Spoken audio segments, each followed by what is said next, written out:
What's up, nerds and nerdettes and we little nerdlings all? What's up indeed, it's your buddy Big John the G with Two Gun Pixie presents Legendary Gaming. And we have with us today nothing. Wait, no, that's not true. We have something. Oh, it's a 2GP special presentation. Yeah. And this one is another gaming radar. And this time, we're gonna double down. Yeah, this time there are two titles that have leapt out at me. Actually, one of them I've been anticipating for a while now. There's been an official word given on it, and then nothing. A whole lot of nothing. For a long time. But now, at Gen Con, they were there. That's going to be the first one. That's going to be the first one I talk about. Then the second one I'm going to talk about is something that definitely needs to be on your radar too. And it was something that I backed on Kickstarter. This was before I started doing the Kickstart or Dropkick. Otherwise I would have been on it.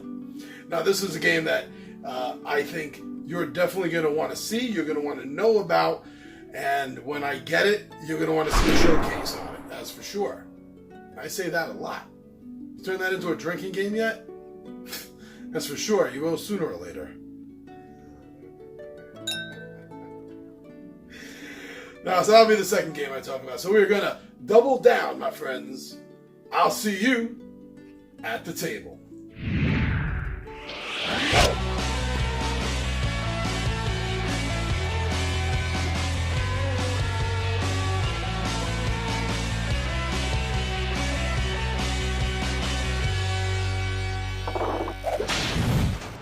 Thank you very much, everyone, for coming down here and joining me and seeing what two games I think should be on your radar. Well, at least two games that I know that need to be on my radar. Now, the first game that I'm talking about, yes, as I said, I have been anticipating this game for a while now. I think it's been about a year. I think it's been about a year since they first mentioned it, or a year and a half. Wow.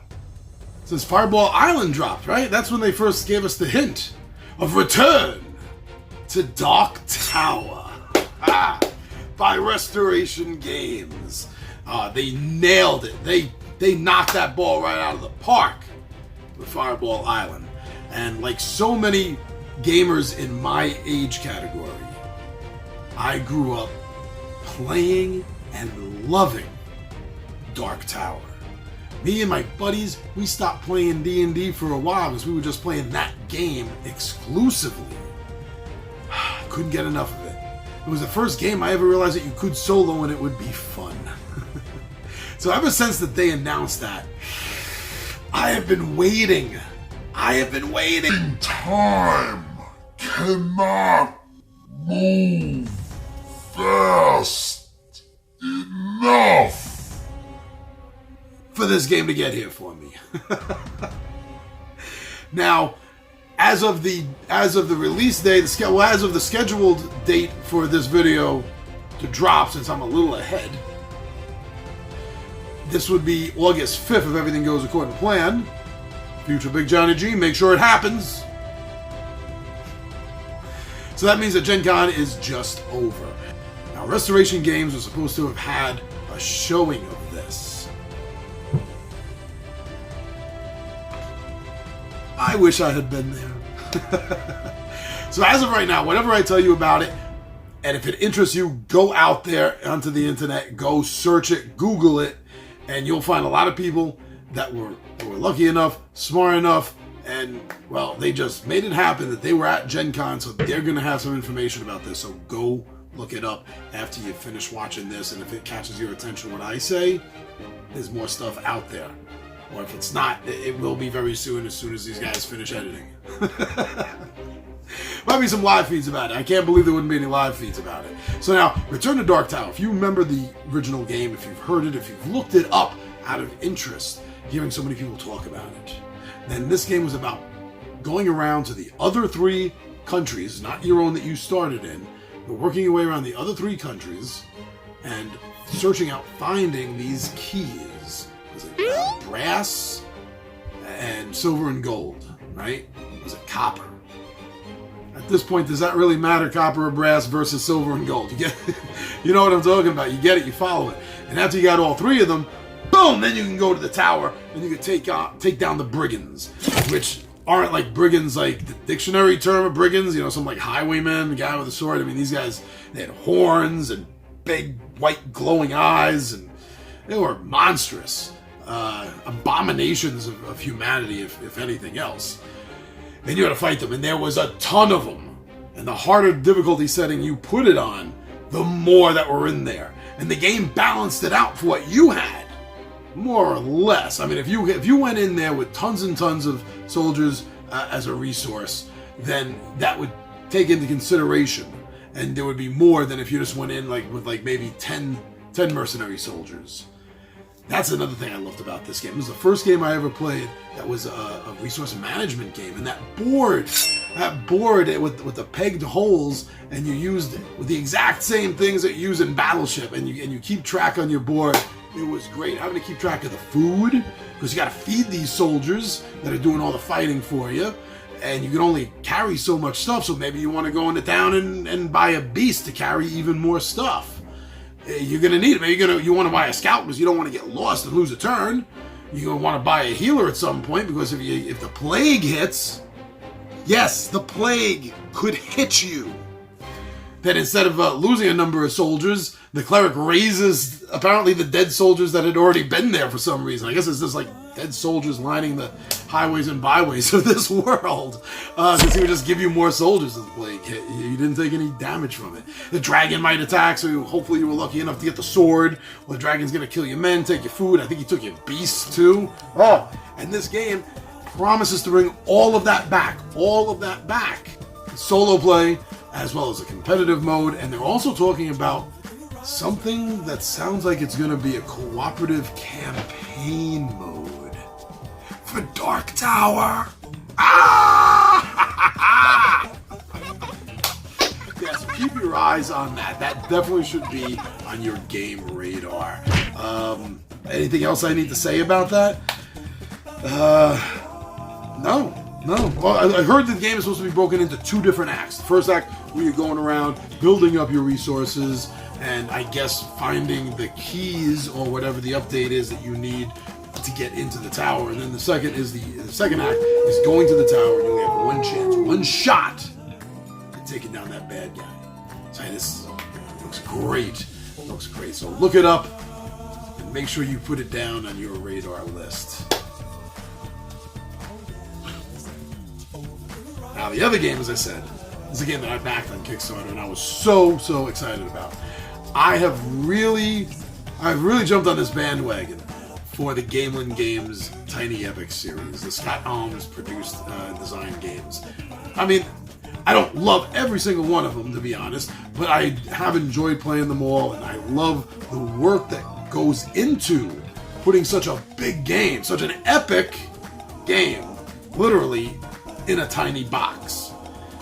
The company and Scott, I mean, you guys do a great job at that. Thank you very much. And looking forward to seeing the next stuff down the line for the Tiny Epic. And if you're looking for any ideas, how about a Tiny Epic sandbox superhero game? I've been dying to see one of those. You get victory points for being a hero or doing stuff in your civilian life. Anyway, that's not what I'm here to talk about, because that does not exist yet. No, they have a game that just came out, Tiny Epic Next, which was amazing. It was better than I thought, because I don't like programmable move games. And now, the next game I backed by them, Tiny Epic Tactics. Tiny Epic Tactics is going to be in the backers' hands in, at this point, I think it's like 2 months. In 2 months from the time you're watching this video, it'll be released to the backers, so after that, you can start your orders and your pre-orders on this. This game, Tactics, is the most Dungeons and Dragons style game I've seen out by them yet. And it has, just like all of their games, it has so many different modes of play. There's a solo mode, there's a 2-player cooperative mode, there's a 2 versus 2 team mode, 2 to 4 player competitive mode, and there's also a map builder. So I'll get to that one in a moment. This is a game that's by a trusted company and a trusted designer. Right there alone, it should be on your radar to check out, if nothing else. Come on, they have a great track record. This game does not feature item meeples. Now, I'm not here to put that down or to praise it. I'm just wanting to say up front that if you're used to the item meeples that they've been putting out in a lot of their games, this does not have that. This does have some very interesting carved wooden meeples, though, because you use a character that's based on whether they're a wizard, a rogue, a fighter, or what's the other one, a beast. And so all the beast ones are carved alike, just different color, and the wizards, blah, blah, blah. But they didn't use the item meeples on this. But the environment is 3D. Yeah, not just slotting 2 pieces together to make a tree that stands up, which is okay. I don't mind that. This is, if you're familiar with the Firefly Adventures board game, they did something that's where I've seen it previously. I don't know what other game companies do this or have done this, but for Gale Force 9's Firefly Adventures game, the box itself didn't have a tray in it. It had other smaller boxes that you could store the components and figures and stuff in. But when you were playing the game, you took the smaller little boxes out, these little tiny box tray things, and you turn them upside down, and then you have the building environments. Why aren't more companies doing this? Oh, wait. Gamelin just did. Thank you, Gamelin Games, Scott Alms, for doing this. It really is a brilliant move. Like I said when I started talking about this, I don't know what other companies have done this with their games. If you know, please put it in the comments, because I would love to see that and more than likely acquire it. But it is really brilliant, and this allows you to have a 3D environment in the Tiny Epic game that you're facing, and you're moving up the mountains, you're going to the building or the castle, whatever it is. And if you're playing in the solo mode, or I think the 2-player cooperative mode, those are the campaign D&D style modes, then when you go into one of these structures, then you flip it over, and that's the inside of the cavern or the building. So it's great. It's absolutely fun. Now, if you're not playing that, then it's like a skirmish game. If you're not doing the 2-player competitive or the solo campaign style, it's going to be this skirmish game that uses the environment. You can get knocked off a mountain. Come on, that's fun. But then, as I mentioned earlier, there's a map builder game where you don't have to follow the layout. You have a cloth board you put down, and then you put the upside down pieces. You put the upside down pieces down on it, and that's what makes the building, like I was saying, or the next level of the hill, the mountain. And in this one, you get to do the layout absolutely on your own. And it seems like it's kind of like a write your own campaign style, but at least you're getting to build it. Now, I think with the pre-order, you might still be able to get the deluxe, because in the deluxe, they have 3 extra environment types. Instead of just the foresty one, they have a mountain one, and they have a winter one. I think it is, the 2 of them. And so you get these extra overlays to put on, and you could really mix and match up the environment styles. So really cool, and just like Dark Tower, which I forgot to mention on Dark Tower, but it's true for this game also, both of them. These are extremely family-friendly games. These are kind of games that you sit down with your kids and play and have fun, and you have just as much fun with your adult gaming group as well. The high marks for the ability to fill both those age categories. Both companies have done a great job doing that.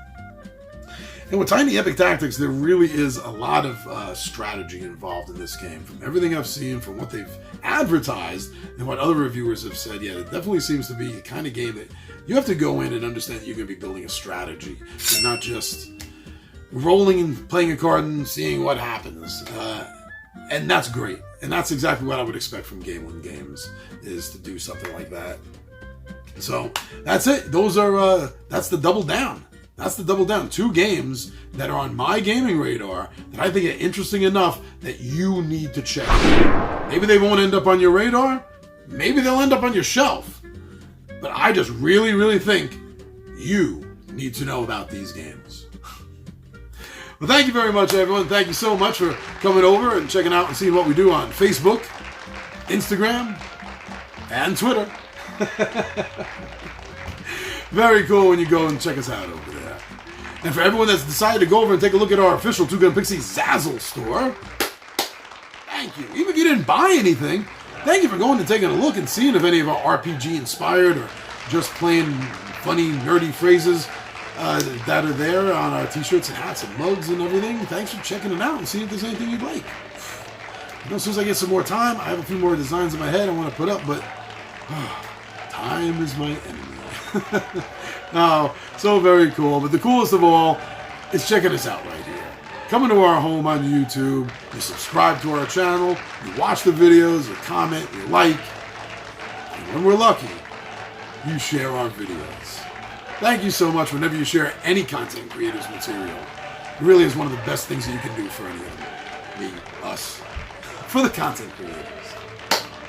All right, everybody, I'm your buddy Big Johnny G for Two Gun Pixie presents Legendary Gaming, and my friends, I am